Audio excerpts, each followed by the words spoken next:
Bonjour à toutes et à tous, bienvenue dans Smart Tech, l'émission que vous regardez en direct sur la chaîne Bismart à 11h le matin. C'est l'émission qui vous donne des nouvelles de l'innovation et de la société numérique chaque jour. Aujourd'hui, on va commencer par la guerre en Ukraine qui repose cette question sensible du chiffrement des communications pour se protéger des écoutes et du cyberespionnage. Ce sera le sujet de l'interview avec mon invité qui est à distance, Renaud Gia, président de Tixéo. On l'écoutera dans quelques instants. Et puis le Tech Talk, lui, sera consacré à la journée des droits des femmes dans le monde. On aura deux femmes qui travaillent dans le secteur de la tech et qui sont inspirantes et qui peuvent générer peut-être de nouvelles vocations auprès des jeunes filles. Et puis on retrouvera notre rendez-vous, le numérique c'est politique, avec Tariq Rim qui nous posera cette question: est-ce la fin de l'Internet tel que nous l'avons toujours connu jusqu'ici?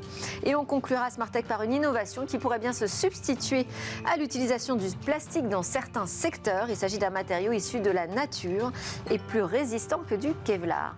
Mais tout de suite, donc c'est le moment de l'interview, on va parler de l'enjeu du chiffrement en temps de guerre.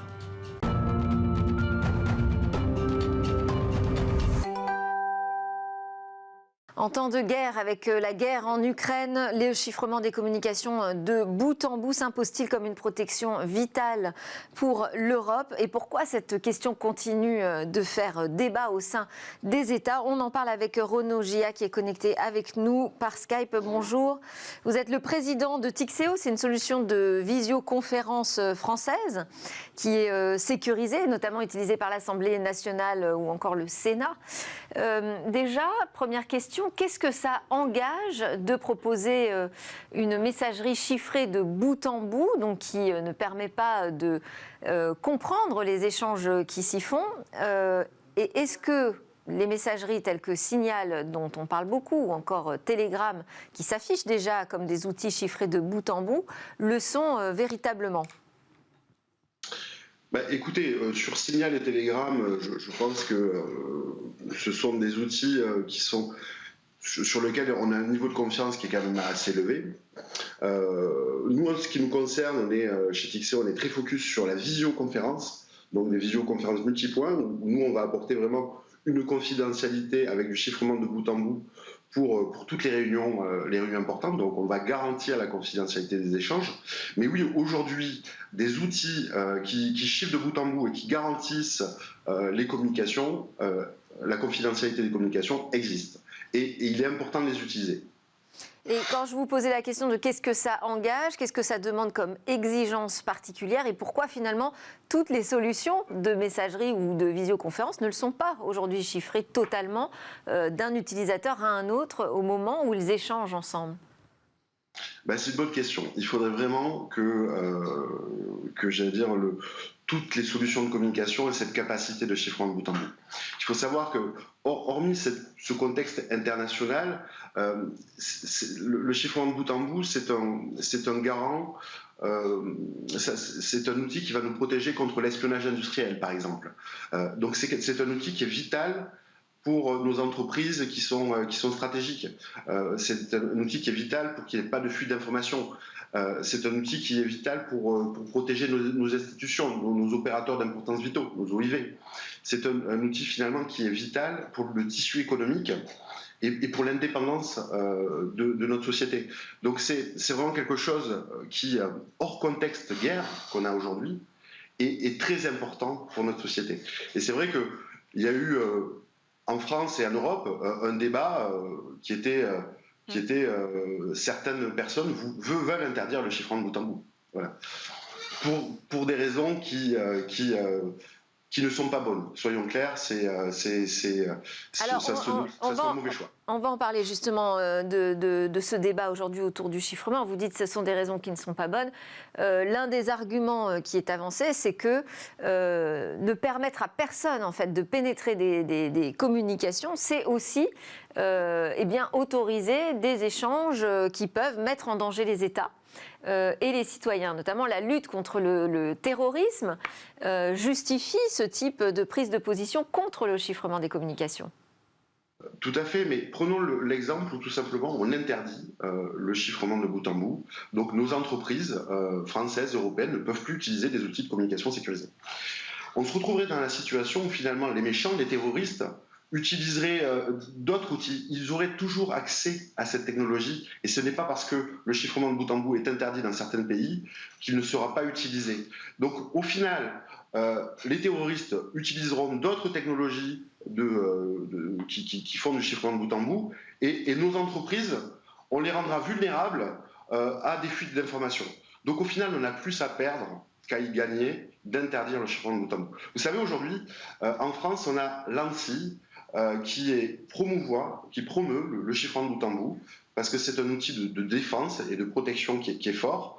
Et c'est vrai qu'il y a eu un vieux débat avec le ministère de l'Intérieur, où pour des raisons de terrorisme, certaines voix voulaient interdire le chiffrement de bout en bout. Mais il faut vraiment comprendre que si on l'interdit, en fait, l'usage fait par les méchants sera toujours là. Et on ne fera que rendre vulnérables nos entreprises. Voilà, c'est ça qu'il faut comprendre. Oui, alors ça complique quand même le travail des enquêteurs aussi au quotidien. Enfin, je ne suis pas là, moi je me fais l'avocat du diable pour vous faire avancer des arguments. Mais si je resitue quand même ce débat dans l'actualité, donc avec le conflit Russie-Ukraine, un conflit européen, mondial, est-ce que ça, vous sentez, vous entendez que ça fait bouger les lignes aujourd'hui au sein des gouvernements ? C'est sûr que là, on est dans un contexte international où on a une guerre juste à côté de nous, à quelques milliers de kilomètres. On a des sanctions économiques contre la Russie fortes, donc on n'est pas dans une situation de guerre économique, mais on est dans une situation de tension économique très forte. Et puis on a une cyberguerre qui pour l'instant est très localisée en Ukraine, mais qui pourrait s'étendre sur toute l'Europe. Et là, clairement, je veux dire, nos institutions, nos entreprises stratégiques, quand elles veulent communiquer avec leur homologue européen, elles ont besoin d'un outil sûr de communication. Imaginez s'il y a, dans ce contexte-là, il y a des fuites d'informations. C'est des fuites d'informations qui pourraient avoir des conséquences assez dramatiques. Donc là, le chiffrement est clé, mais attention, il faut que ces technologies de chiffrement, elles soient souveraines. Ça, c'est un autre aspect important. Parce que, si vous voulez, la souveraineté d'une technologie de communication, elle va apporter de la confiance dans l'outil, elle va apporter une disponibilité de la technologie en toutes circonstances, parce que ça, c'est la souveraineté technologique, c'est aussi l'indépendance technologique, c'est ne pas se reposer sur tel ou tel pays, et elle va apporter tout simplement une garantie qu'il n'y ait pas de backdoor dans l'outil de communication de tel ou tel État. Et donc, c'est très important d'utiliser des solutions chiffrées de bout en bout, et c'est très important d'utiliser des solutions souveraines. Voilà. Alors, qu'est-ce que ça veut dire des solutions souveraines ? Où sont aujourd'hui les puissances numériques sur le chiffrement ? Les puissances numériques, chaque pays, heureusement, a ses technologies. Nous, en France, on fait partie des outils technologiques souverains, puisqu'on est une entreprise qui est 100% française, avec que des ingénieurs en France, et on travaille, pour nous, c'est quelque chose de très important, la souveraineté nationale, mais aussi européenne. Je pense que c'est important. Il y en a qui disent que la souveraineté européenne n'existe pas. Il faut qu'elle existe. Aujourd'hui, clairement, en Europe, on est trop dépendant, tant sur le hardware par la Chine, tant sur le software des États-Unis.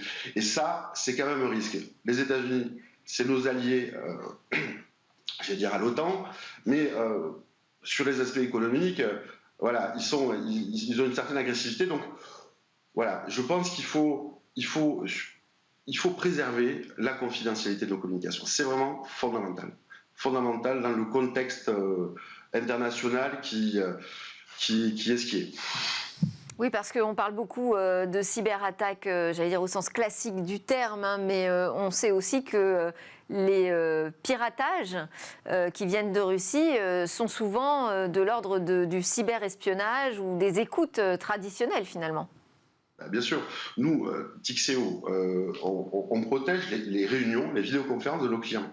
Mais aujourd'hui, ce qui se dit dans une visioconférence, vous ne pouvez pas vous imaginer les informations stratégiques qui peuvent s'échanger. C'est des CODIR, c'est des comités de direction. Donc c'est des réunions d'entreprises moyennes ou plus grandes qui se disent, c'est des réunions R&D avec des ingénieurs qui travaillent sur des nouveaux produits, des nouvelles solutions, avec des informations toujours fraîches et stratégiques. C'est des réunions commerciales avec on détermine les futures stratégies commerciales des entreprises. Bref, ce qui se dit aujourd'hui dans une visio, c'est vraiment des informations qu'il faut absolument protéger parce que c'est notre avenir en définitive. Aujourd'hui, voilà, c'est des informations qu'il faut protéger. Et ça, il y a quelques années, on n'avait pas du tout conscience de ces enjeux-là. Avec le Covid, ces enjeux de confidentialité, ils ont commencé à apparaître dans l'esprit des gens, comme quoi il fallait faire attention dans les visios à ce qu'on disait, est-ce que l'outil de visio il est sûr. Là maintenant, c'est rentré dans les esprits. Et malheureusement, les contextes géopolitiques d'aujourd'hui nous rappellent que ça repose effectivement cette question, je disais, sensible sur la nécessité du chiffrement de bout en bout de nos communications. Merci beaucoup Renaud Gia pour votre témoignage. Vous êtes le président de Tixéo. Juste après, on continue Smartech, pardon, c'est l'heure de notre talk. On va retrouver des femmes inspirantes.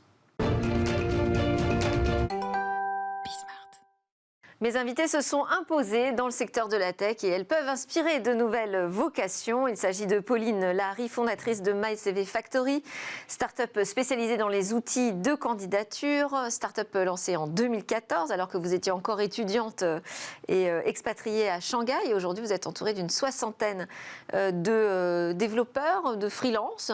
Absolument. Voilà, et vous gérez ensemble le développement de MyCV Factory, lancement, je crois, prochain d'un nouvel outil autour de la construction du CV. Vous êtes également auteur d'ouvrages sur l'entrepreneuriat et la candidature. À vos côtés, Céline Morange, technicienne système, réseau, data center chez Aquaray. Aquaray, c'est un hébergeur web, un hébergeur cloud en fait, qui est spécialisé dans la gestion d'infrastructures sous Linux et logiciels libres. Céline Morange, vous avez également fondé l'association Team Récup.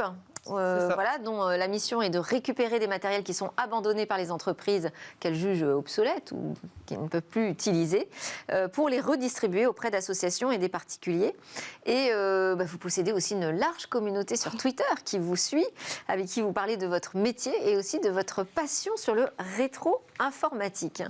Alors, je voulais déjà vous faire réagir à l'information du jour. C'est la journée des droits des femmes internationale, journée internationale. L'info du jour, c'est 15 Tech, que vous connaissez sans doute, qui lance officiellement le Gender Score. Alors, c'est un outil de mesure d'inclusion en entreprise. C'est un test gratuit, en fait, un petit questionnaire qu'on remplit en 10-15 minutes pour aider les entreprises à déterminer où elles en sont sur, justement, l'inclusion et la mixité. Il y a 4 critères qui permettent de voir à quel stade en est l'entreprise, l'équilibre entre vie professionnelle et vie privée, l'égalité salariale, le parcours professionnel équitable et les actions menées en entreprise sur la diversité. Alors, il y a déjà des annonces de premières entreprises qui ont dit qu'elles allaient l'utiliser, on les croit sur parole. Mais moi, ce qui m'interrogeait, c'est que ce questionnaire a été conçu en réponse à la grande démission des femmes dans la tech. Est-ce que vous constatez également qu'il y a une grande démission des femmes aujourd'hui dans ce secteur ? Eh ben, c'est clair que j'avais lu justement une étude là-dessus, qu'une femme sur 2 démissionne dans la tech après 8 ans de loyaux services à cause de biais dans leur processus de recrutement. Pour ces raisons-là, pour une mauvaise intégration de cette mixité. La discrimination, l'inégalité salariale et aussi l'équilibre vie pro-vie perso qui n'est pas tenable sur du long terme en fait. Donc voilà, ça pose question. Effectivement, un gender score... pourquoi pas en fait si on va dans le bon sens, si derrière il y aura donc des actions positives qui vont faire en sorte que les femmes pourront rester sur du long terme, c'est très bien, et si ça promeut l'égalité salariale, tant mieux. Maintenant voilà, il ne faut pas qu'on tombe dans la dérive qui puisse être que du coup on va recruter des femmes parce que on veut des femmes, même si pour avoir un bon score. Exactement, pour avoir un bon score. Votre réaction là-dessus sur la grande démission des femmes dans la tech, est-ce que vous constatez ça aussi ? C'est difficile de tenir longtemps dans le secteur quand on est une femme ? Ça peut être parfois compliqué, effectivement, parce que les inégalités, parce que le sentiment général du travail par rapport à un homme, ça peut être très différent. Moi, je ne le ressens pas particulièrement personnellement, mais après, je rejoins ce qu'elle a dit, c'est qu'après, ce genre de score qu'on peut avoir ça peut dévier sur il faut avoir 50% de femmes et on va recruter des femmes parce que c'est des femmes et pas parce que c'est les compétences. Et c'est le genre de dérive où il ne faut pas tomber dedans. Oui, alors quand même, les critères qui sont donnés, c'est pas juste un score sur la mixité, c'est vraiment justement sur comment on fait en sorte de particulièrement bien intégrer cette mixité. C'est un peu plus sensible, mais c'est vrai que c'est plutôt des entreprises a priori qui sont déjà engagées dans ce processus qui vont se prêter au jeu. Vous avez cité des chiffres, il y a 25% de femmes aujourd'hui dans le secteur de la tech. Ouais. On s'en félicite ou pas ? On aimerait que ce soit plus, c'est sûr. Maintenant, c'est ce que je disais à Cécile tout à l'heure en aparté, c'est que nous, on travaille avec beaucoup d'écoles d'informatique, du numérique, et en fait, il y a assez peu de femmes. Et d'ailleurs, Cécile pourra rebondir, elle était la seule femme de son école, donc de sa classe. Et alors, vous sortez à peine finalement du... Je suis encore en études en plus. Et bien alors voilà, donc on n'en est même pas sorti. Donc vous allez pouvoir nous partager votre sentiment sur la façon dont aujourd'hui l'éducation nationale fait la promotion de ces métiers de l'informatique. Elle le fait pas. D'accord. Non, On a vu des choses avancées quand même. Il y a des passeports numériques, il y a quelques petits examens. Il y a le concours PIX aussi qui permet d'évaluer ses aptitudes avec l'informatique. Bon, pour vous, vous dites non, tout ça, c'est rien ? Il y a déjà le nouveau programme de lycée où ils ont intégré la NSI, donc c'est tout ce qui est sciences du numérique et de l'information. Oui. Mais pour moi, le plus important, c'est d'éduquer des petits, au collège du moins, d'éduquer au métier de l'informatique, qu'est-ce qu'ils sont réellement, parce qu'aujourd'hui, quelqu'un qui ne fait pas la technique ne sait pas qu'est-ce que c'est le métier de l'informatique, qu'est-ce que c'est un métier de réseau, de technicien système, de développeur. Personne ne sait ça, à part si on est dans le métier. Et en fait, le but pour moi, c'est ce qui serait bien, c'est que dès le collège, on apprend, on forme à ces métiers, quels sont réellement ces métiers-là. Comment vous l'avez découvert, vous, justement, ce métier ? Alors moi, je suis tombée dedans avec les jeux vidéo. Je suis tombée dans le métier et puis j'ai appris à monter des serveurs de jeux vidéo toute seule. Et puis petit à petit, c'est devenu ma passion et je suis tombée dedans. Et ça, dans le secteur du jeu vidéo, parfois aussi on raconte qu'on a des problèmes quand on est une femme, qu'on veut jouer au sein d'équipes, on se masque sous des pseudos masculins. C'est vrai, mais moi je pense que le mieux à faire c'est s'affirmer et se montrer qu'en tant que femme et assumer qu'on est femme, quoi. Il n'y a pas besoin de se cacher, il ne faut pas se cacher surtout. On a aussi un problème de plafond de verre, il n'y a pas que dans la tech d'ailleurs, ça s'est un petit peu généralisé, peu de femmes finalement accèdent au poste de direction. Oui, c'est un souci. Ça, vous qui proposez des outils justement de candidature, vous avez beaucoup de candidates qui demandent à rentrer dans ce secteur de la tech. En fait, tout est une question de posture. C'est-à-dire, et d'ailleurs Cécile le dit, et c'est la nouvelle génération qui le dit, c'est une question de s'assumer pleinement. Aujourd'hui, on a des femmes qui n'osent pas postuler pour un poste de directrice, à un haut poste dans une grande boîte du CAC 40, parce qu'elles se disent qu'elles n'ont pas le niveau, ou voilà, elles vont se sous-estimer un peu. Et nous, toutes les candidates, et candidats d'ailleurs, parce qu'il y a aussi des hommes, des garçons qui se sous-estiment aussi, c'est de toujours retravailler la posture, l'estime de soi, se dire qu'en fait, rien ne peut nous arrêter, il faut une ambition. Et vous savez, aujourd'hui, je trouve que l'ambition a été est aujourd'hui mal perçue. Aujourd'hui, la mode des générations qui arrivent, qui ont 27 ans, 30 ans, la mode n'est plus aux professionnels. C'est je prends une année pour moi, une année sabbatique pour voyager, pour traverser l'Atlantique, pour faire ci, pour faire ça. Et on ne pense plus tellement en fait à la carrière professionnelle. Et je trouve que ça, du coup, ça enlève le mot ambition, carrière professionnelle des cerveaux des nouveaux jeunes. Alors, bon, c'est bien, ils profitent, mais derrière, qu'est-ce que ça va devenir, en fait ? Quel genre de salarié ça fera ? Peut-être que d'ailleurs, ce ne seront plus des salariés, qu'on arrive vraiment sur le modèle des freelances. Et donc, voilà, ce côté ambition... Vous savez dire qui on va retrouver au poste décisionnel, finalement. Exactement, qui on va retrouver sur ces postes-là. Voilà, nous, en tout cas, sur les candidats et candidates qu'on accompagne, on travaille sur cette posture, sur cette ambition qu'il faut continuer quand même d'avoir... pour assurer aussi sa vie future, pouvoir s'épanouir aussi pleinement au travail et chez soi. Quand vous disiez qu'on connaît mal finalement les métiers du numérique, où on le découvre un peu comme ça sur le tas, c'est le cas dans plein de secteurs finalement. L'école est peu en prise avec le marché professionnel, mais comme ça, de l'extérieur, on se dit quand même c'est un secteur où il y a énormément de débouchés. Est-ce que vous confirmez, c'est très facile de trouver un job aujourd'hui dans la tech ? Du moment qu'on est motivé et qu'on a envie d'apprendre et de continuer à apprendre même après les études, c'est facile à trouver un métier dans l'informatique. Plus facile que vos amis IS et IES qui ont cherché dans d'autres secteurs ? Ça dépend après quel métier exactement, mais globalement, l'informatique, ça recrute plutôt pas mal.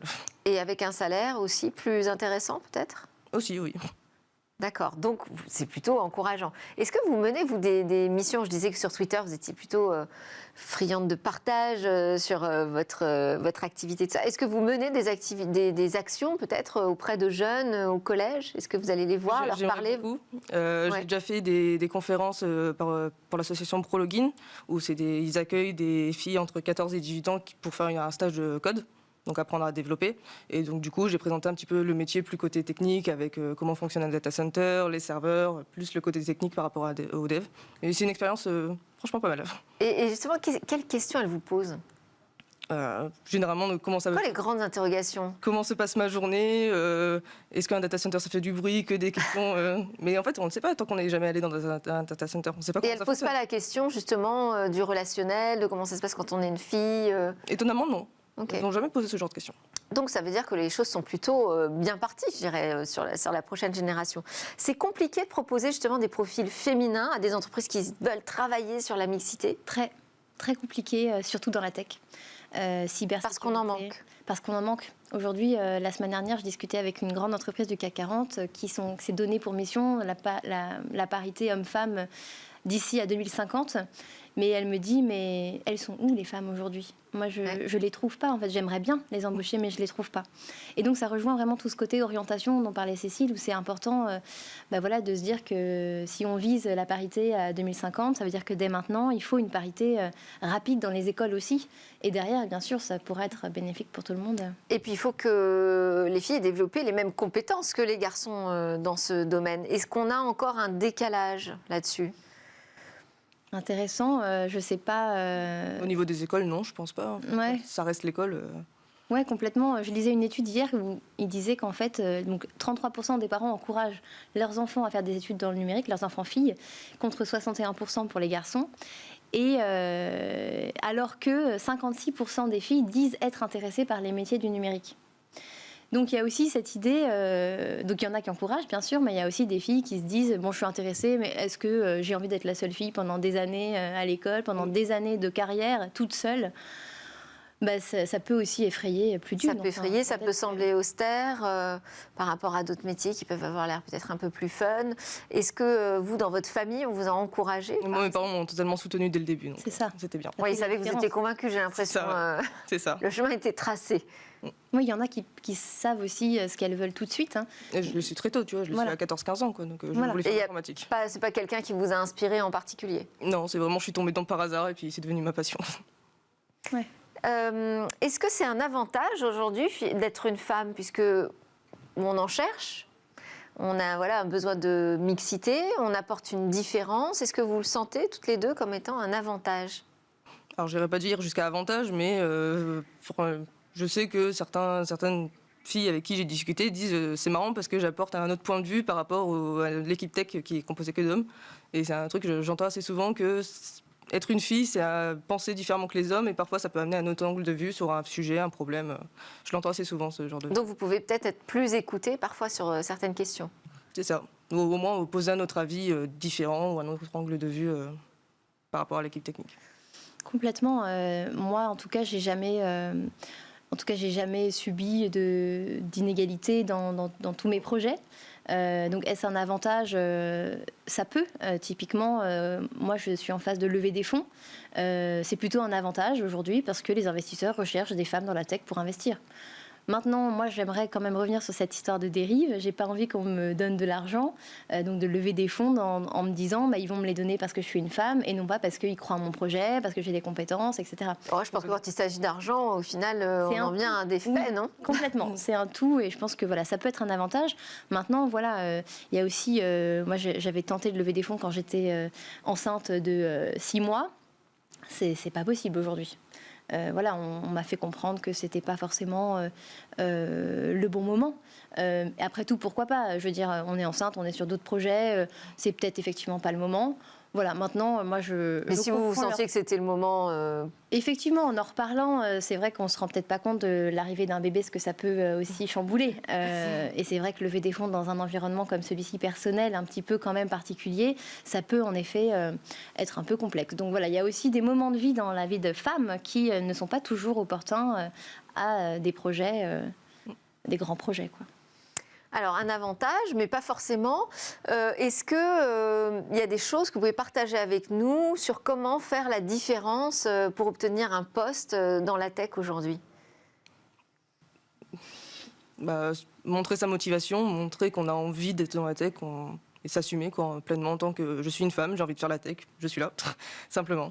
Et montrer par la preuve des projets. Je suis sûre que Cécile a beaucoup de projets en cours qui prouvent en fait sa compétence aussi. En tout cas, aujourd'hui, les candidates, dans quel que soit le métier qu'elles vont choisir, doivent prouver quand même la compétence qu'elles avancent.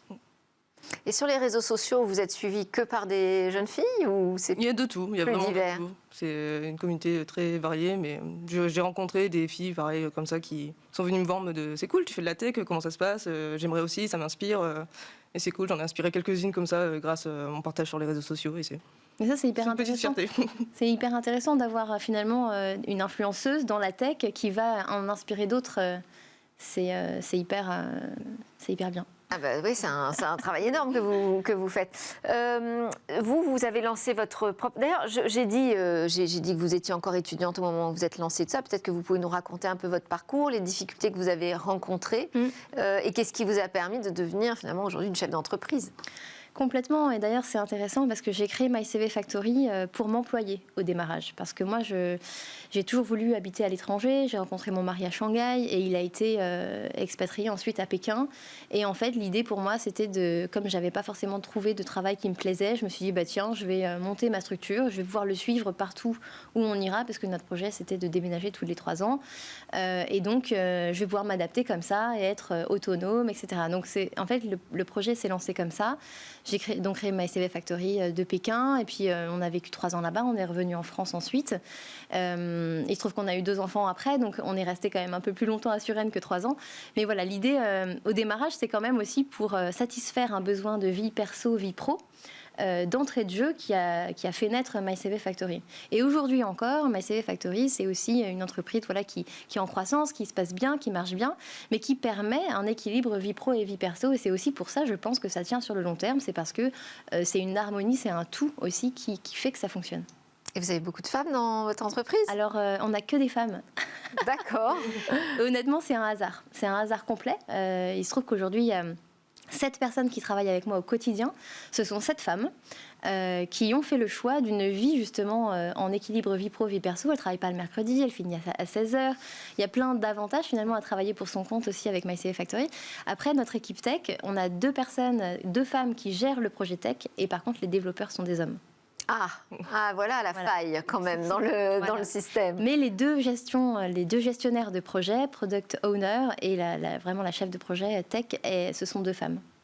Et au niveau des études, donc on disait collège, lycée, il ne se passe pas grand-chose autour de l'informatique. En tout cas, ce n'est pas suffisant pour créer des vocations. Après, quand on passe après le bac, est-ce que là, les jeunes filles sont les bienvenues ? Alors, bien sûr, elles sont les bienvenues. Le problème, c'est qu'elles ne viennent pas parce qu'elles ne savent déjà pas que les formations existent, pour commencer. Puis, je pense qu'il y a aussi un effet de est-ce que j'ai ma place dans cette formation un exemple typique, c'est je vais faire les portes ouvertes, je vais voir les salons de l'informatique. Oui. Il n'y a que des hommes qui présentent. Alors, est-ce que finalement, je suis la bienvenue avec une armée d'hommes qui sont en train de me présenter de l'informatique Et quand on est encore adolescente et qu'on n'ose pas forcément pousser les portes, c'est pas évident. Ça fait peur. Ouais. Je comprends que ça fait peur, clairement. Mais après, bien sûr, les femmes sont bienvenues dans l'informatique. Moi, ma scolarité s'est toujours super bien passée. J'ai jamais eu d'ennui. Les hommes m'ont toujours aussi bien accueilli. Et puis, voilà. Et votre avis sur les quotas alors ? Parce que je vous ai entendu dire attention, il y a des dérives, il ne faut pas s'imposer de prendre des femmes. Donc pour vous, ce n'est pas un bon outil, ça, aujourd'hui, pour moi, augmenter la présence féminine ? Les quotas, pour moi, c'est une très très mauvaise idée pour moi. C'est prendre des femmes parce qu'elles sont femmes. Et justement, c'est faire l'effet complètement inverse de finalement, je prends une femme parce que c'est une femme. Et pas forcément parce qu'elle est compétente, et du coup la femme va dire ouais mais en fait ils s'en foutent de mes compétences, je suis une femme et c'est tout. Et en fait ça va faire complètement à terme l'effet inverse de ce qu'on voudrait en fait finalement, je pense. Ouais, Donc c'est pas un bon levier je partage cet aujourd'hui. avis. En fait, un quota empêche un recrutement bienveillant de se passer. Enfin, je voudrais pas qu'on me choisisse juste parce que je suis une femme, effectivement. Donc pour vous, c'est pas le bon levier. Le bon levier, c'est de commencer très tôt à générer des vocations. Exactement. Eh bien, vous faites partie de ces femmes inspirantes qui peuvent y arriver. Donc, merci beaucoup, Pauline Lahari, fondatrice de MyCV Factory, et Cécile Morange, technicienne système réseau data center chez Aquarem. Merci pour vos témoignages. J'espère que ça aura inspiré plein de jeunes filles aujourd'hui. On se retrouve juste après la pause dans Smart Tech. On va parler du numérique, ses politiques et peut-être de la fin d'un Internet qu'on a connu jusqu'ici.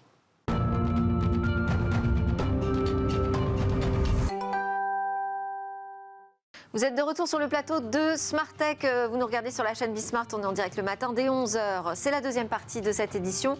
On va aller découvrir un nouveau matériau qui pourrait demain se substituer à l'usage du plastique dans certains secteurs. Mais d'abord, c'est l'heure de notre rendez-vous. Le numérique, c'est politique, comme je vous l'ai annoncé, avec Tariq Krim. Tariq Krim, entrepreneur pionnier du web français et commentateur engagé du numérique. Bonjour Tariq. Bonjour. Alors aujourd'hui, question un peu provocante que vous posez. Est-ce que ce serait la fin de l'Internet tel que nous l'avons connu jusqu'ici? Pourquoi cette question? C'est inquiétant de voir, bon, évidemment, ce qui est d'abord inquiétant, c'est la guerre physique avec les morts. Et en même temps, c'est une guerre qui est intéressante à étudier parce qu'elle est à la fois dans le monde physique, mais elle a utilisé à fond les réseaux sociaux, ce qui est d'ailleurs inquiétant d'une certaine manière. Donc c'est la partie désinformation. Mais il y a aussi cette question qui est posée en suspens depuis le début de la guerre, c'est pourquoi, alors que c'est l'habitude des Russes, quand ils l'ont fait en Estonie, quand ils l'ont fait en Ukraine, en général, ils précèdent les choses par une cyberguerre et une attaque des infrastructures, et ça n'a pas été... Avec un blackout total. Et ça n'a pas été le cas, ou en tout cas ça a été le cas de manière marginale. Et puis à côté de ça, donc, dans cet élan de solidarité des pays, et ces sanctions économiques, l'Internet, pour la première fois, en fait, est sanctionné de manière très dure. Et donc, c'est intéressant. Et ce qui m'intéressait, justement, dans le cadre de cette chronique, c'est de voir qu'est-ce que ça implique. Et puis, qu'est-ce que ça pourrait impliquer pour nous. Parce que, je le rappelle, tout ce qu'on fait à la Russie aujourd'hui, quelqu'un, un successeur peut-être de Biden, pourrait très bien le faire à l'Europe, l'appliquer à l'Europe. Quand vous parlez de sanctions, de décisions qui ont été prises, on peut peut-être rappeler ce qui s'est passé du côté russe avec Internet et du côté, on va dire, occidental. Oui, alors avant de venir précisément sur ça, je pense que ce qui est important de se dire, c'est que depuis les années 2000, depuis 2001, on parle de ce qu'on appelle le splinternet, le jour où l'Internet va se séparer, alors essentiellement le bloc chinois, et de l'autre côté, le bloc occidental. Et la Russie, d'une certaine manière, faisait partie de ce bloc occidental. Oui. Et ce qui est en train de se passer, effectivement, c'est qu'au niveau international, alors on a commencé par bloquer les sites officiels, on a également l'ensemble des big tech, et on le voit, mais il n'y a pas que les big tech, parce qu'il y a aussi les moyens financiers. On s'est retrouvé dans le métro de Moscou sans la possibilité d'utiliser son iPhone pour payer. Apple a décidé d'arrêter. D'ailleurs, il y a une blague qui circule en ce moment sur les réseaux, qui n'est pas vraiment une blague en Russie, qui se dit attention de ne pas faire tomber votre iPhone, parce que si vous le cassez, il n'y a plus de pièces de rechange.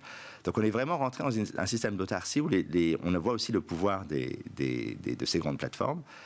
Et en même temps, au niveau à l'intérieur de la Russie, il y a des restrictions plus importantes. Alors évidemment, les restrictions sur les médias, des restrictions sur la liberté, mais qui existaient d'une certaine manière déjà. C'est juste que maintenant, on enlève le masque, la justification, on le fait. Et également, cette idée qui est assez nouvelle. Alors il y a eu beaucoup de désinformation. On dit oui, on a déconnecté l'Internet. C'est pas le cas. Ce qui s'est passé par contre, c'est que l'un des plus gros générateurs de trafic, réseau de trafic, qui s'appelle Cogent, qui fait 40% du trafic, a décidé d'arrêter, donc couper les sites, ce qui va créer en fait des congestions. C'est, pour donner l'image assez simple, s'il y a 2 autoroutes pour aller à l'aéroport, si on en ferme une, l'autre est bouchonnée. Donc c'est ce qui va se passer. On se rappelle à l'époque, sur certains opérateurs, quand on faisait du YouTube, ça moulinait. Là, ça va devenir le quotidien des Russes. Et en même temps, cette idée qu'on va décloudifier, c'est-à-dire qu'on va rapatrier en Russie. Alors c'était déjà un peu le cas sur les données, parce que la loi russe oblige normalement à stocker les données. Alors il y a des boîtes comme Facebook qui ne le font pas et qui payent des amendes. Mais cette idée qu'on va recentrer l'ensemble de son infrastructure en Russie, alors ça pose un problème parce qu'évidemment, il y a l'accès aux puces. Intel a dit qu'ils allaient arrêter, donc ça pose aussi un problème pour les cryptos, ça pose un problème, ça a posé énormément de problèmes d'ailleurs pour nous, puisque le nickel est passé à $100 000 là, hier, je crois, à London Stock Exchange. On a besoin de nickel pour les batteries de voitures, enfin, l'énergie renouvelable, il n'y a pas que le pétrole, mais les deux énergies. Donc on est dans une situation qui est très complexe. Alors, donc là, on voit que c'est un contexte aussi de conflit international. Vous pensez que ça peut être un précédent à quelque chose de nouveau qui va arriver, c'est-à-dire un nouvel Internet ?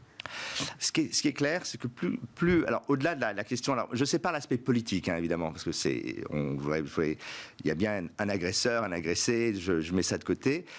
Plus on va se déconnecter de la Russie, ce qui est assez compliqué d'ailleurs pour nous, plus la Russie va se rapprocher de la Chine. On le voit déjà, on coupe SWIFT, le système chinois de paiement.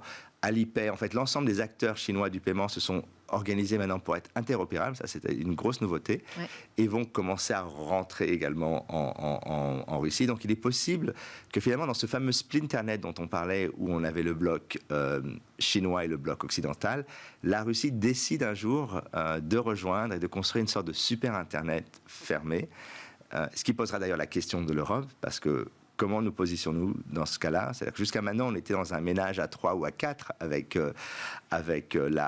l'Inde. Restons-nous totalement dépendants des États-Unis ou alors investissons? Parce que ça, c'est la question que doit se poser. Parce qu'en fait, en augmentant la taille du bloc chinois qui donc s'allie avec la Russie, ça pose la question de la taille du bloc occidental? Oui, puis la taille de l'Europe, de l'influence de l'Europe dans ce bloc de la liberté, comme certains diront, et surtout de notre capacité à être maître, à maîtriser notre infrastructure. Parce que ce qui est évident, c'est que le modèle du cloud, où les données sont hébergées aux États-Unis et on travaille en Europe, ce modèle va devoir évoluer vers ce qu'on appelle le edge computing. Donc c'est l'idée que le réseau numérique devient le cloud. L'Europe est assez en avance là-dessus, parce qu'on a beaucoup, c'est souvent associé à des questions de 5G, il y a des sociétés comme Rapid Space notamment qui travaillent là-dessus, et donc il va falloir réinventer ce modèle. Et la question qui se pose, évidemment, celle de l'Internet ouverte et gratuite, c'est comment fait-on dans un monde où les réseaux physiques traduisent, parce que fondamentalement, ils vont traduire une réalité politique. Comment fait-on pour s'assurer que quand même on ne bloque pas tout et qu'on ne revienne pas à deux blocs qui se détestent, qui se regardent en chien de faïence, qui sont attaquables l'un et l'autre? Ça va poser énormément de problèmes. Je pense qu'on est face à une nouvelle configuration. Alors, il faut le dire, on est au tout début, donc pour l'instant, on ne peut pas porter de jugement à long terme, mais on sent les germes d'un changement, à mon avis, important. Merci beaucoup, Tariq Rim, pour nous éclairer sur ces autres enjeux autour du conflit en Ukraine. Tariq Rim, donc vous nous proposez votre regard sur le sujet du numérique chaque mois dans Smart Tech. Merci beaucoup. À suivre dans l'émission, eh bien, on va terminer avec le futur du plastique. Ce sera peut-être un bioplastique issu des arbres.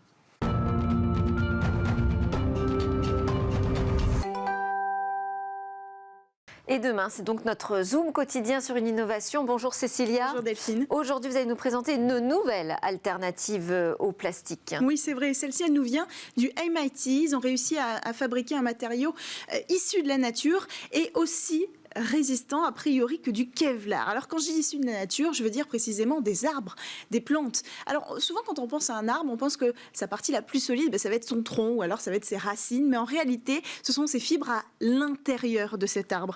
À l'intérieur du bois, il y a ce qu'on appelle des fibres de cellulose. En fait, c'est le polymère le plus abondant dans la nature. On le trouve dans les arbres, on le trouve dans les plantes et dans les algues. Et dans chaque fibre, eh bien, on trouve ce qu'on appelle des nanocristaux de cellulose, ou alors du CNC, et c'est cet ingrédient magique qui intéresse aujourd'hui les chercheurs du MIT, parce que ces nanocristaux, ils sont disposés de telle sorte, le modèle de cristal est disposé de telle sorte qu'il apporte une extrêmement grande résistance.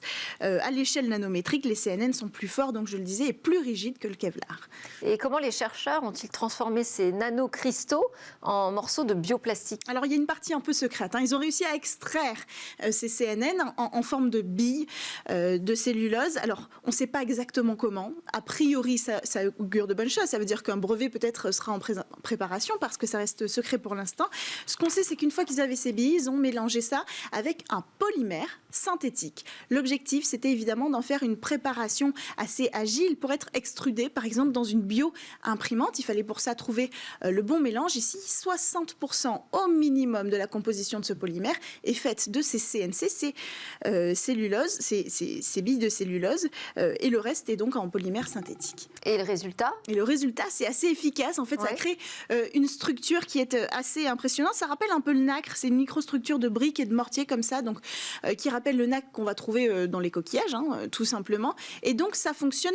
C'est plus résistant que la plupart des os qu'on peut trouver aujourd'hui dans le corps humain ou dans le monde animal, et donc aussi la plupart des aluminiums. Donc, ça fonctionne assez bien. Alors, est-ce qu'on a de premiers objets qui ont été créés dans ce biomatériau ? Oui, vous l'avez peut-être reconnu. Le premier objet, c'est un bio-implant. Donc, ça ressemble à la forme d'une dent. L'idée, c'est de montrer qu'on pourra utiliser ce matériau biosourcé pour les êtres humains dans le domaine de la santé. Mais évidemment, il y a d'autres possibilités. On pourrait aller beaucoup plus loin. Grâce à cette résistance-là, on pourrait aller dans l'industrialisation. Dans l'industrie, tous ceux qui ont besoin d'utiliser du plastique pour le transformer en objet, ils pourraient utiliser cette solution. Mais évidemment, il faudrait changer un petit peu le procédé parce que là, on part d'un polymère. Pourquoi pas transformer ça en bobine de fil pour être utilisé à l'échelle industrielle? Ça semble a priori indispensable. Et puis, il faut connaître les propriétés. Est-ce que ce sera suffisamment étanche, etc. Enfin, il y a encore beaucoup de recherches à faire pour étendre les secteurs. Alors, je disais que c'était une nouvelle alternative que vous nous présentiez au plastique. Donc, il y a beaucoup d'autres solutions aujourd'hui, beaucoup de travail sur ce sujet du côté des labos. Oui, parce que la semaine dernière, par exemple, on a vu cette molécule, cette bactérie qui est issue de la nature, qui vient de la mer à Brest, qui a été utilisée pour un matériau biosourcé. Très vite, je vais vous présenter sur ce plateau une nouvelle solution qui est là, pas forcément un biomatériau pour remplacer le plastique, mais plutôt une nouvelle solution pour utiliser les matériaux déjà existants, comme le bois ou le carton. L'idée, c'est de donner des propriétés aussi efficaces à ces objets qu'au plastique, c'est-à-dire être hydrophobe, être résistante, être malléable. Évidemment, tous ces projets qui succèdent sur notre plateau, on les voit, mais il faut qu'elles passent le cap de l'industrialisation, et ça, c'est pas demain la veille. Un chiffre quand même pour conclure. Alors vraiment, un chiffre. 4,5 millions de déchets plastiques sont produits chaque année en France. Merci beaucoup, Cécilia Sévry. C'était Smartech. Merci à tous de nous avoir suivis. Continuez à nous suivre d'ailleurs sur les réseaux sociaux, en podcast et à la télé sur la chaîne Bismart. À demain.